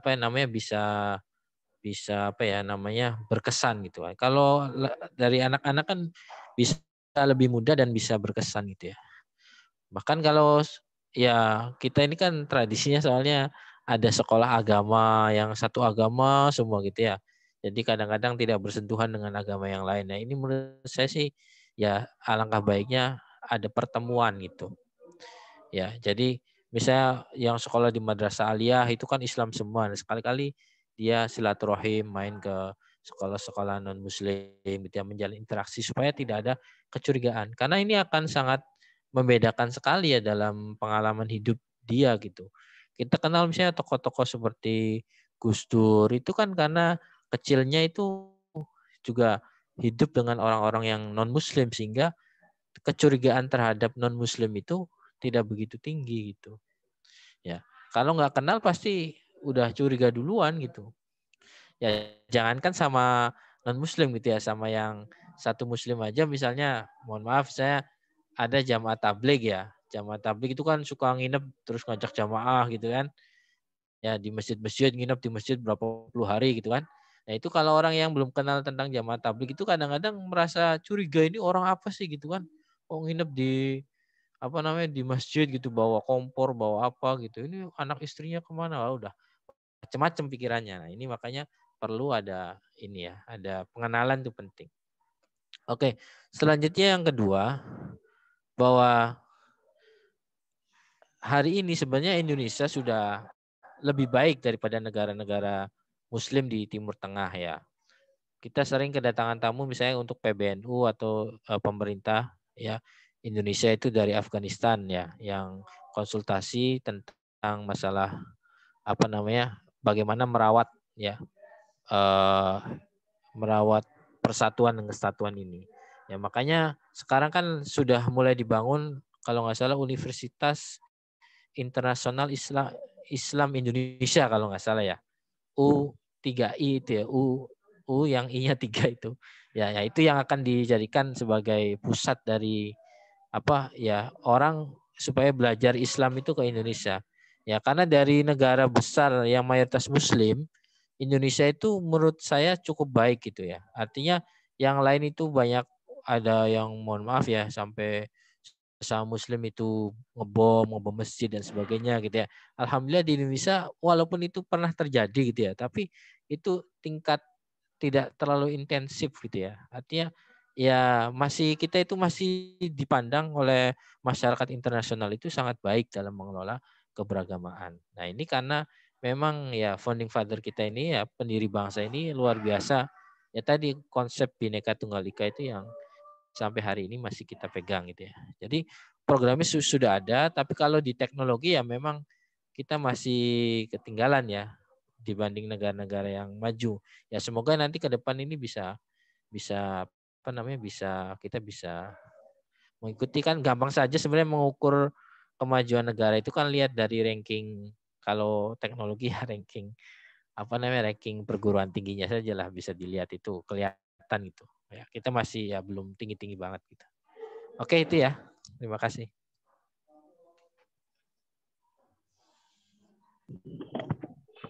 Baik, terima kasih kepada Bapak Rahman ya. Lanjut ke pertanyaan selanjutnya. Ini ada pertanyaan lagi. Izin bertanya, Pak. Saya Khairul Umma dari IAIN Metro Lampung. Bagaimana cara kita generasi milenial untuk mempersiapkan dan mendukung keberhasilan terlaksananya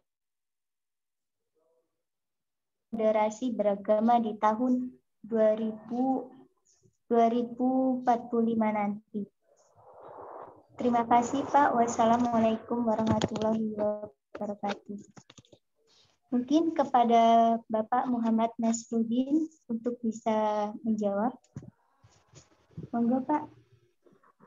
Ya, baik. Khairul Ummah dari IAIN Metro.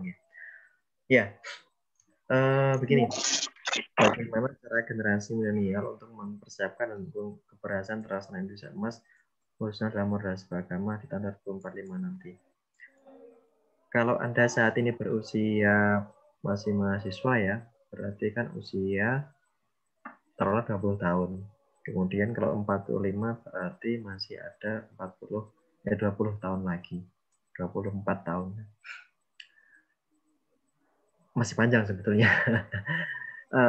Generasi milenial itu kan generasi yang lahir tahun 83 sampai tahun 2000, itu kalau versinya HW ya, dan versinya BPS itu terlahir tahun 83 sampai tahun 99, 2000 awal, yaitu generasi milenial. Yang lahir tahun 2000 sampai sekarang ikutnya generasi Z ya kalau nggak salah.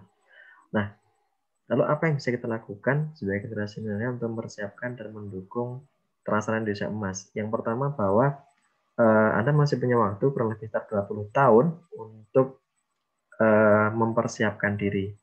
Kayak 20 tahun berarti kelak Anda pas usia 40 tahun, usia matang, ya, usia matang itu Anda saatnya menempati posisi penting dalam karir Anda, dalam masyarakat, dalam tempat di mana Anda bekerja. Jadi kalau misalkan usia 40 tahun, itu ya Anda kalau yang jadi dosen sudah siap ya menjelang guru besar lah begitu.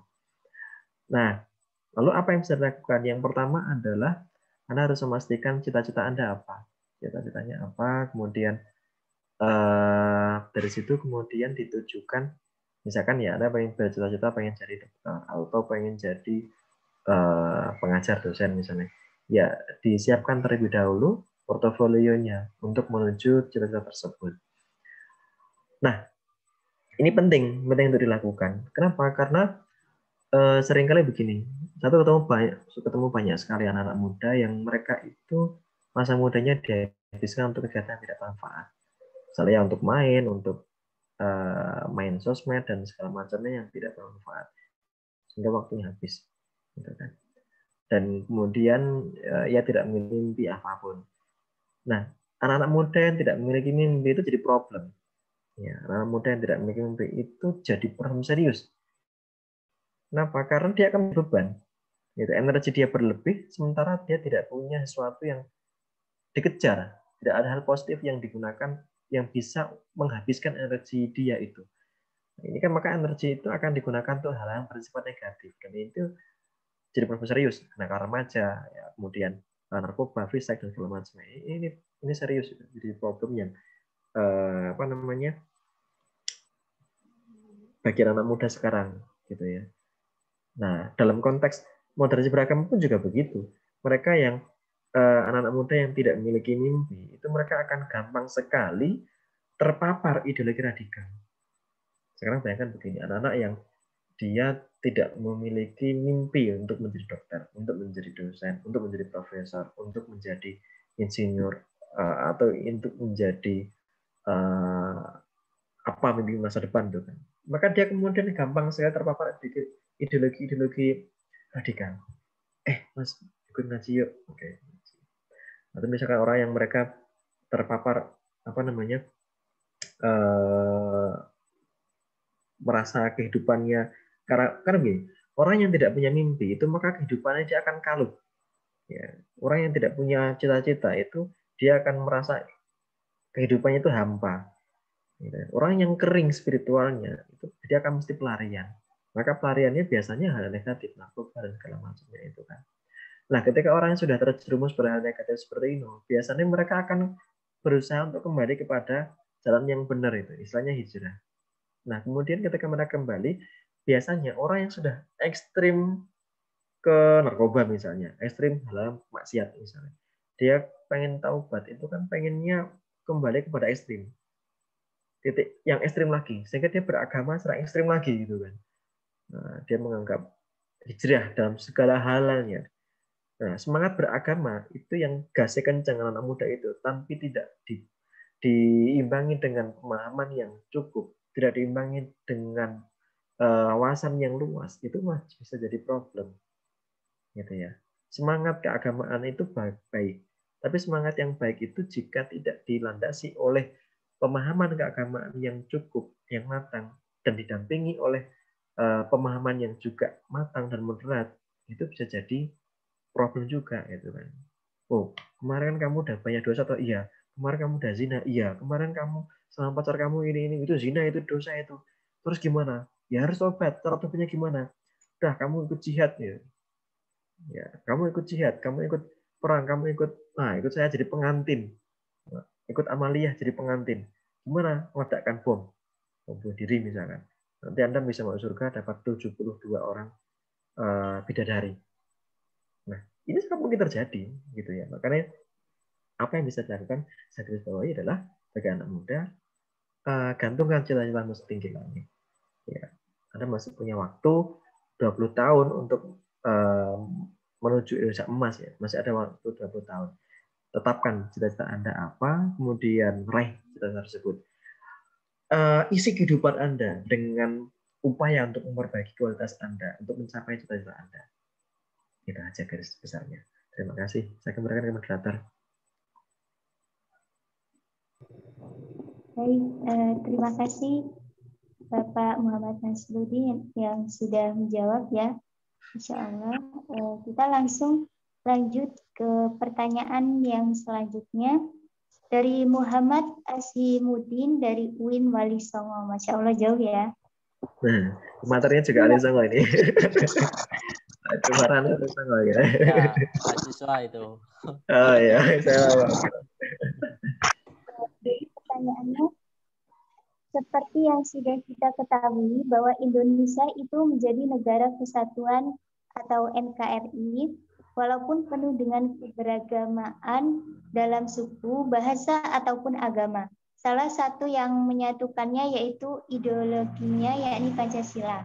Mengapa perlu adanya moderasi beragama untuk menyongsong Indonesia emas di tahun 2045 ini? Apakah dengan ideologi setelah mungkin buat Bapak Muhammad Nasruddin dan Bapak Ibnu Farhan untuk bisa menyampaikan menyampaikan jawaban dari pertanyaan peserta yang terakhir ini. Oke Monggo, ya. Pak. Ya, ini saya dulu ya Pak ya. Ya. Ini mahasiswa saya ya. Oke. Jadi begini. Ya memang pemilihan Pancasila sebagai ideologi itu kan prosesnya juga panjang ya. Memang mayoritas bahwa kita itu adalah umat Islam ya. Tapi kemudian di samping umat Islam kan dan umat-umat yang lain dan sudah sepakat ya dan sudah selesai bahwa kita menerima Pancasila gitu ya. Dan Pancasila sendiri tidak bisa dikatakan sebagai atau tidak bisa dilawankan dengan agama. Ini yang harus digarisbawahi. Jadi Pancasila sendiri itu disusun ya itu berdasarkan dari nilai-nilai agama ya, nilai-nilai budaya yang sudah selama ini dijalankan oleh masyarakat kita. Sehingga kalau Indonesia itu dikatakan sebagai Indonesia memang bukan negara agama ya, tapi juga tidak berarti Indonesia itu anti terhadap agama. Ya, orang kementeriannya aja ada kan, Kementerian Agama. Ya, urusan agama juga sebagian diurusi oleh pemerintah membantu gitu ya. Orang haji itu disubsidi oleh pemerintah itu ya, orang haji itu. Ya, dengan ya uang haji yang sudah terkumpul itu kan disubsidi. Kalau orang umroh saja kan 30 juta hanya dapat berapa hari kan, orang haji sampai 40 hari itu ya. Itu juga artinya negara itu ada. Sehingga tidak ada alasan ya bahwa kemudian harus mendirikan negara Islam gitu ya, negara NKRI bersyariah itu tidak ada alasan karena sudah syariah gitu ya. Secara hukum itu sudah pro terhadap agama gitu. Oke. Nah, jadi ini yang menjadi lebih penting ya bagi kita bahwa tidak Pancasila sendiri memang ya perwujudan dari nilai-nilai agama ya itu. Nah, moderasi ini ya diperlukan ya karena tadi seperti yang sudah Bapak jelaskan di awal bahwa syarat negara ingin maju itu dia internalnya itu harus kuat dulu. Sama seperti orang membina rumah tangga itu ya. Nanti ini yang calon-calon keluarga-keluarga ini ya. Kalau suami dan istrinya belum bersatu, ya memang nikah itu kan sudah bersatu ya. Orang ijab kabul itu kan komitmen, tapi dalam kenyataannya kan nanti ada perbedaan di situ. Nah, kalau untuk supaya dia lebih hebat rumah tangganya ya, keduanya itu harus saling memahami, ya harus mengerti kekurangan, perbedaan. Ya misalnya suaminya itu suka ngorok gitu ya sudah terlanjur nikah kan. Nah, sama saja.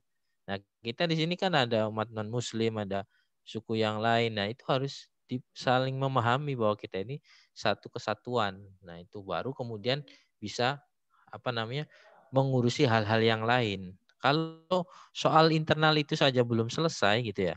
Nah, boro-boro nanti kita mau mengurusi pada peningkatan ekonomi, kesehatan dan sebagainya. Ya, jadi syarat negara maju itu aman dulu pertama. Jadi kenapa Singapura itu bisa jadi negara maju? Orang taruh uang di situ investasi ya. Swiss termasuk itu karena dia itu luar biasa dalam menjaga keamanannya gitu. Nah, Indonesia kalau nggak seperti itu ya kita nanti sedikit gitu ya mendapatkan investasi dari orang lain atau orang mau main ke Indonesia misalnya mohon maaf sekarang di wilayah NTB itu kan lagi dikembangkan pariwisata ya, ada Pulau Komodo, ada mau dibangun sirkuit motor GP dan sebagainya. Nah, itu kalau masyarakatnya mohon maaf tidak ya Mandalika itu. Kalau tidak masyarakatnya tidak ramah ya terhadap pariwisata kepada turis, ya itu akan bermasalah gitu. Ya. Orang akan tidak mau main ke situ. Nah, ini makanya itu yang harus penting.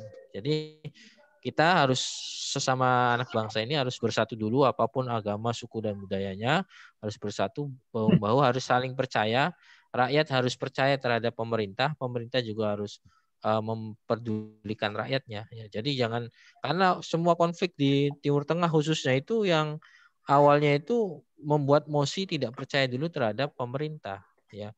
Ini yang kemudian tidak selesai. Nah, di kita sudah cukup baik, alhamdulillah ya. Semoga ini bisa terus terkawal gitu kan. Nanti supaya nanti Indonesia menuju Indonesia emas itu akan lebih baik. Dan teman-teman ya khususnya generasi milenial ini menyambung pernyataan yang kemarin. Kita ini kan nanti akan ada sudah mulai bonus demografi.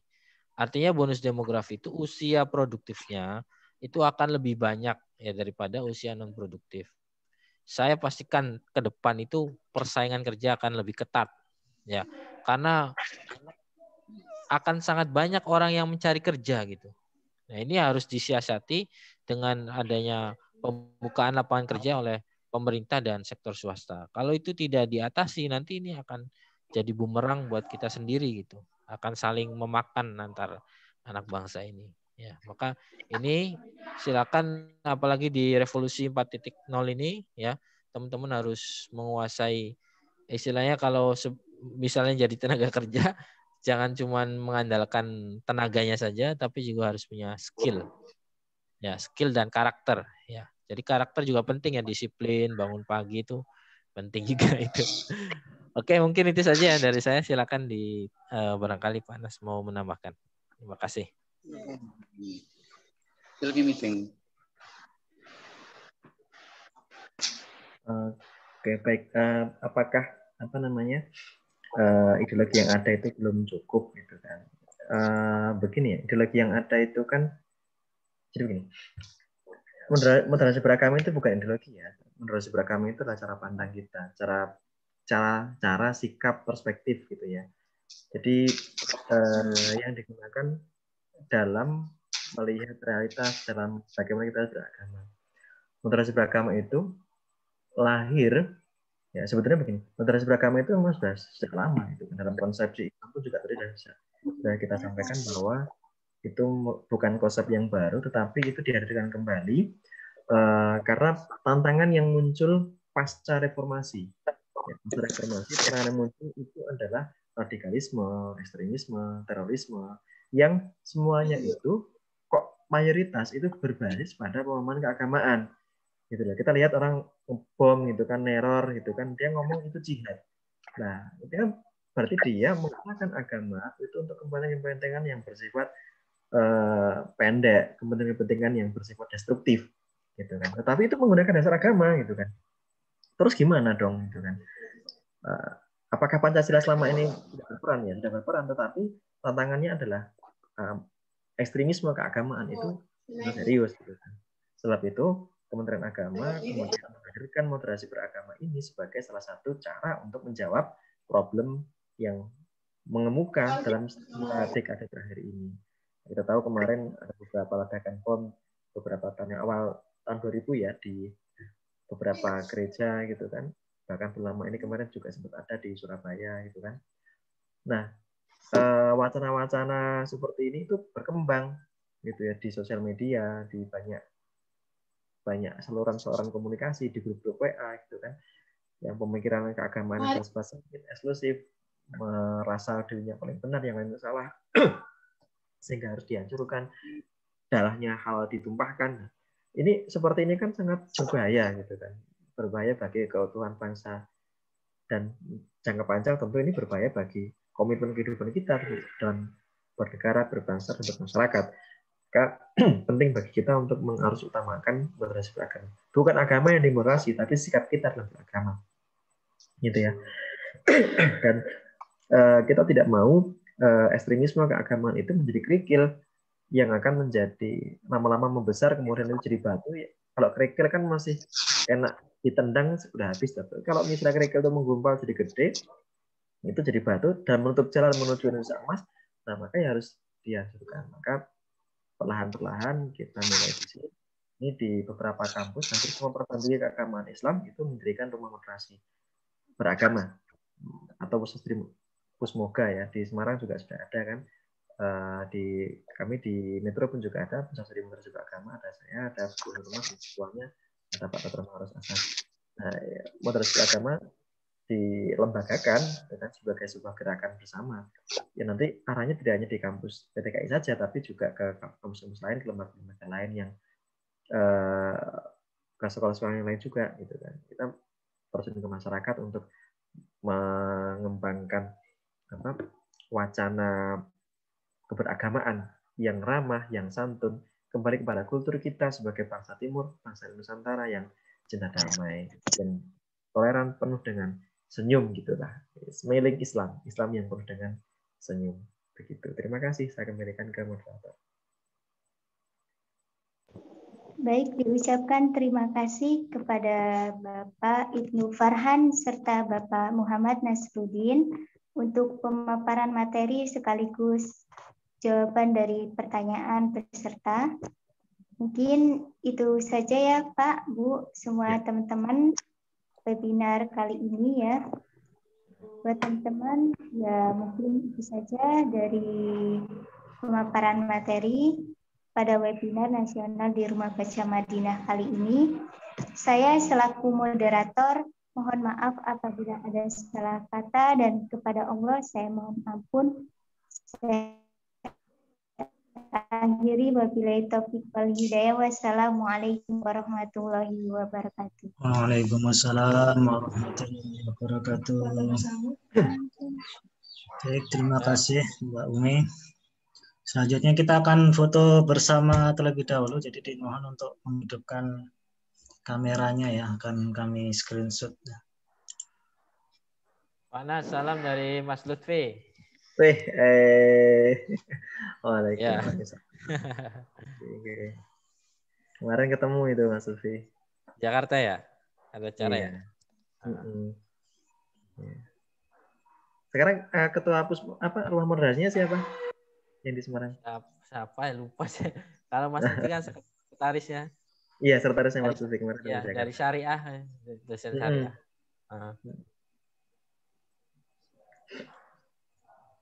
Ada Pak Reniatur. Ya, terima kasih matur nuwun Pak Nas. Oke. Terima kasih Pak. Pak Reni. Terima kasih. Terima kasih juga Pak Ibnu Farhan. Ya, sami-sami.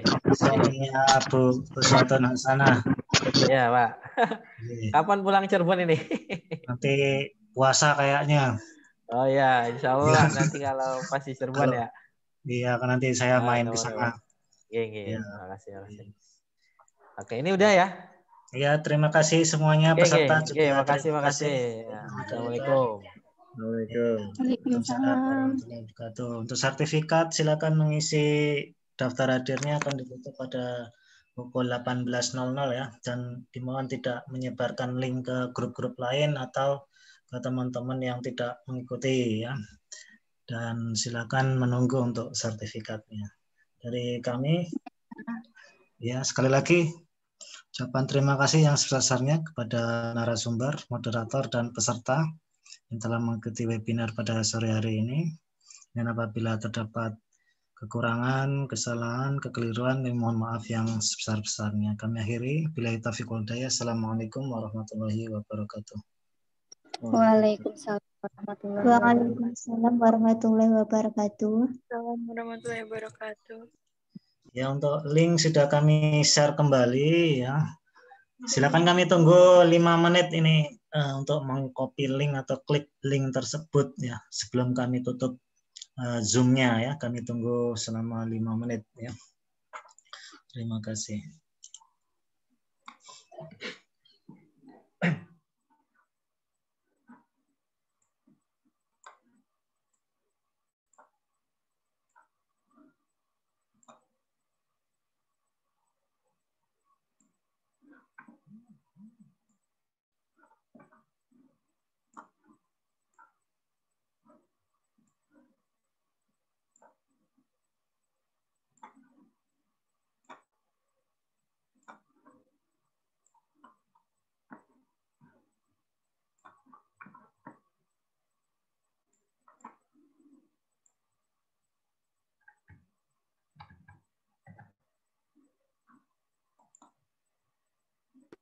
Izin keluar, Pak.